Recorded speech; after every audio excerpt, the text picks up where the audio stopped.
Shalom bien-aimés dans le Seigneur, que Dieu vous bénisse.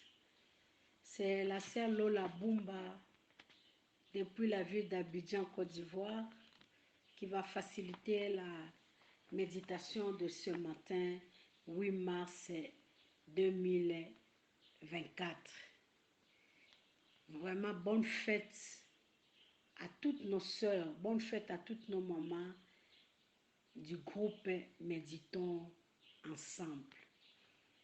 Je dis merci à toutes les mamans, les sœurs qui ont pu faciliter la méditation durant cette semaine. Que le Seigneur vous bénisse depuis le 1er mars jusqu'aujourd'hui le 8. Nous avons été vraiment nourris. Que Dieu se souvienne de vous. Aujourd'hui, le lecteur de la Bible nous propose l'évangile de Jean chapitre 14, verset 1 au verset 7.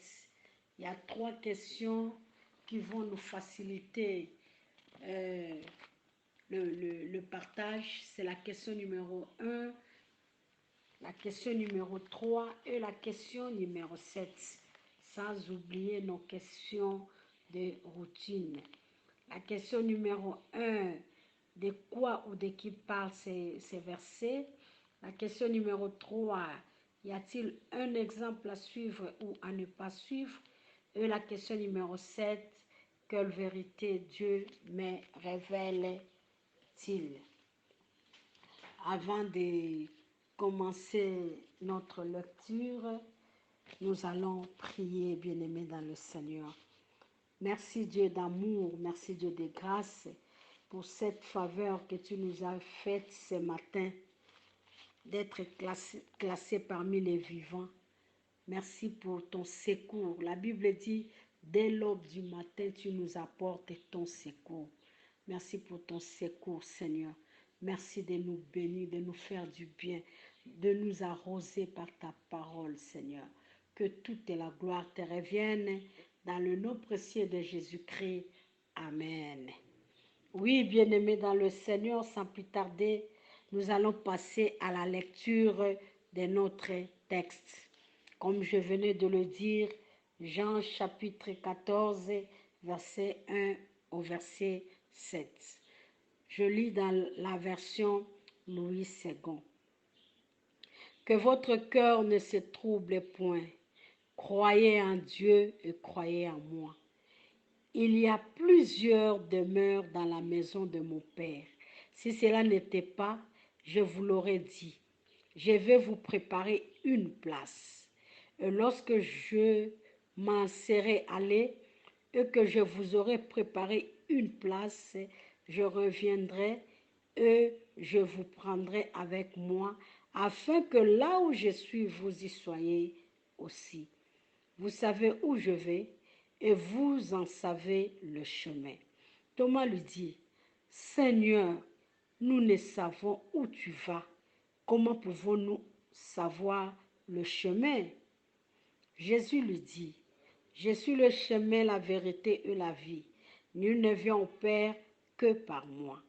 Si vous me connaissiez, vous connaîtriez aussi mon Père, et dès maintenant, vous le connaissez et vous l'avez vu. Parole du Seigneur. Sans plus tarder, nous allons passer aux réponses à nos 3 questions.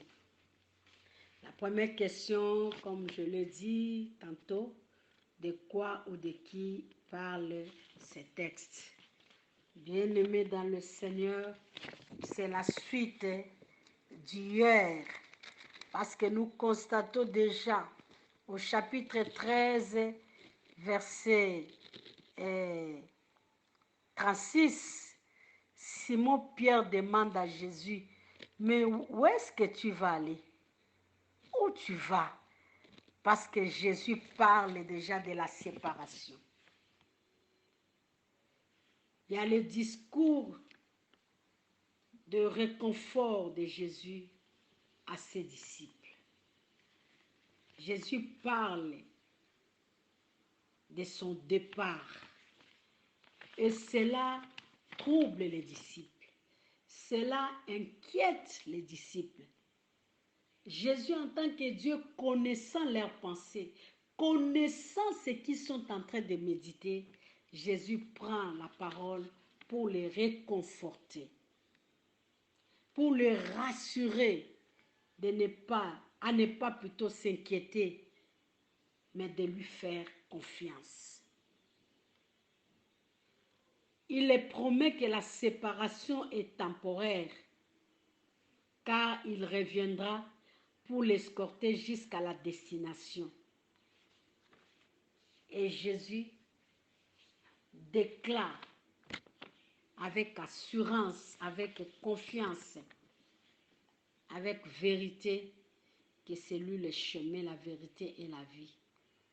Et cette destination, c'est la maison du Père. La maison du Père, où ils vont se reposer de leur travail, où il y aura la sécurité, où il y aura la nourriture, où il y aura la paix. Parce que lorsque Jésus parle de la maison du Père, de la maison, il sait dans quelle difficulté et dans quelle situation les disciples étaient. Alors, il devait les encourager pour qu'ils puissent faire confiance à lui. Ça, c'est notre problème, de notre question de quoi? De qui? Il s'agit de Jésus et ses disciples.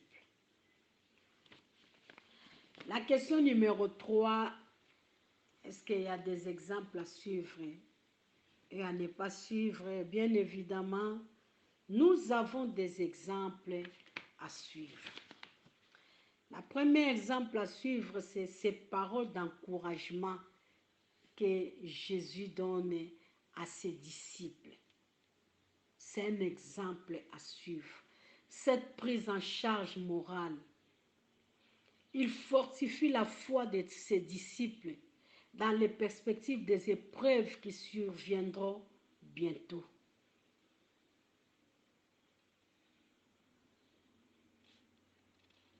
Ce que j'aime avec Jésus, Jésus ne cache pas la vérité à ses disciples. Jésus parle clairement qu'il doit partir. Jésus leur promet que la vie sur la terre n'est pas la fin en soi. Peut-être les disciples s'attendaient à un royaume physique et terrestre de Jésus. Mais hélas, ce n'est pas comprendre les choses. Combien aussi aujourd'hui les chrétiens, combien nous pensons que la vie sur la terre c'est la fin, c'est la fin en soi, la vie sur la terre c'est le terminus, donc on doit nous jouir, on doit profiter parce qu'après cette vie c'est fini. Et en ça là, on peut pas prévenir nos disciples, nos membres, que non, nous devons faire attention parce que nous sommes en voyage. Mais Jésus-Christ, il a prévenu aux disciples et aussi il les a encouragés. C'est un exemple à suivre. Sachons encourager les autres. Il y a plusieurs formes de séparation. Aujourd'hui, la mort fait mal. La mort fait mal. Surtout, c'est ça même qui fait mal. Mais comment nous encourageons nos frères et sœurs qui subissent ces instants douloureux? Nous devons apprendre à encourager, à fortifier les autres. C'est un exemple à suivre.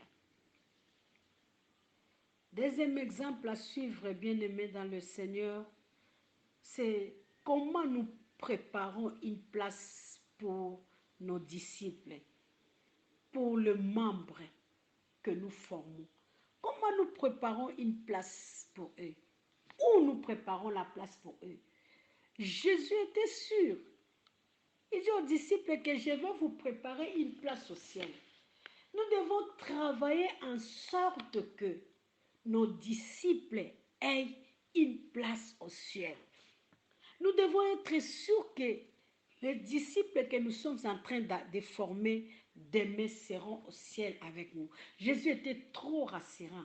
Il était sûr que le temps qu'il a pris avec ses disciples était nécessaire. Et aussi, il était sûr que la formation qu'il leur a donnée va les aider à être là où il sera. Ça, c'est encourageant. C'est un exemple à suivre, bien-aimés. Est-ce que nous sommes sûrs de préparer nos disciples pour le ciel? Est-ce que ceux que nous encadrons sont prêts pour le ciel? Si Jésus revenait aujourd'hui, est-ce que nous pouvons nous vanter comme Jésus au verset 2, là où je serai, mes disciples seront là. Là où je serai, les membres de mon église seront là. Est-ce que nous pouvons déclarer ça tout haut? Ou bien aimer ce qui nous importe, comme les réalités aujourd'hui, c'est l'argent que le membre nous donne. Comment faire pour que ces membres dépendent de moi? Comment faire pour les maintenir dans l'église? Comment faire? On ne pensait pas à les préparer pour le ciel. Or, nous voyons Jésus-Christ, il est sûr que ses disciples seront ensemble avec lui. Bien-aimé, encore un exemple à suivre ici. C'est toujours l'exemple de Jésus. Il dit, je suis le chemin. Il montre le vrai chemin à ses disciples. C'est un exemple à suivre, bien-aimé. Où est-ce que nous guidons les autres? Où nous guidons les autres, bien-aimés, dans le Seigneur? Nous devons montrer le chemin aux membres de nos familles. Nous devons les orienter vers Jésus. Nous devons leur faciliter la tâche, les permettre pour que demain, qu'ils puissent se retrouver là où il n'y aura pas de grincement des dents. Il y a aussi l'exemple de Thomas, d'une part. C'est un exemple à suivre, bien que d'autre part, ce n'est pas un exemple à suivre. D'une part, c'est un exemple à suivre parce que pour moi, personnellement, permettez-moi la tautologie, c'est quelqu'un qui voulait savoir. En fait, malgré ses réactions, malgré ce qu'il réfléchissait, mais au moins sa question a permis que les autres soient éclairés. Ça, c'est un exemple à suivre. Des fois, lorsque nous ne comprenons pas quelque chose, posons des questions. Ça va nous aider et ça va aussi aider les autres. C'est un exemple à suivre. L'exemple à ne pas suivre, c'est l'exemple de Thomas aussi. Malgré plusieurs discours de Jésus-Christ, plusieurs enseignements de Jésus-Christ, Thomas ne sait pas où Jésus va. Thomas ne sait pas où est le chemin. On se demande en quoi ses pensées étaient attachées. En quoi ses pensées étaient attachées. Parce que lorsque des fois quelqu'un nous parle de quelque chose qui est meilleur, qui est bon, et que nos pensées sont attachées ailleurs, et que dans nos pensées, nous avons des forteresses, des raisonnements qui sont terrestres, qui sont vulgaires, nous n'arrivons pas à bien saisir, à bien comprendre ce que la personne nous dit. Je me dis peut-être, Thomas pensait que le royaume de Jésus sera terrestre et physique.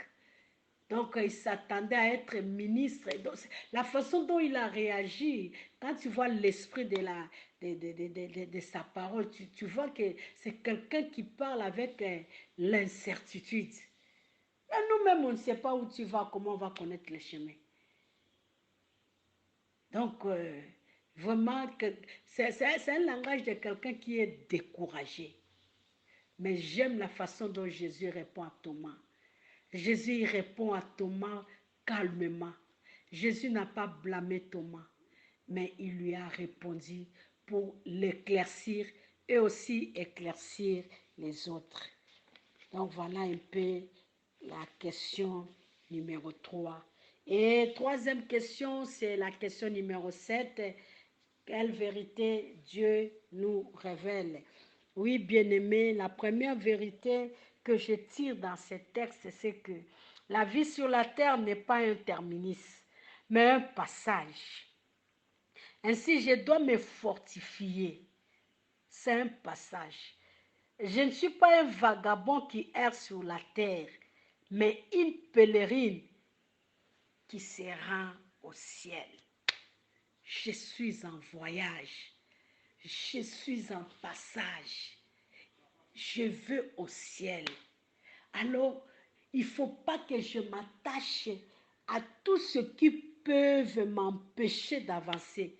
Au contraire, je vais me débarrasser de cela. Je dois faire l'effort de me débarrasser de tout ce qui peut m'empêcher d'avancer. Bien-aimé, c'est la première vérité que je tire dans ce texte. Deuxième vérité que je tire, c'est que je dois éviter les troubles parce qu'ils affaiblissent la foi. Ils sont les portes ouvertes aux tentations, quelles que soient des situations, quelles que soient les informations que je peux recevoir. Je dois garder ma tranquillité, je dois garder mon calme. Je vais toujours faire confiance au Seigneur parce que si mon esprit est troublé, ma foi risque de s'affaiblir, mes mains risquent de s'abaisser. Donc, je dois éviter cela.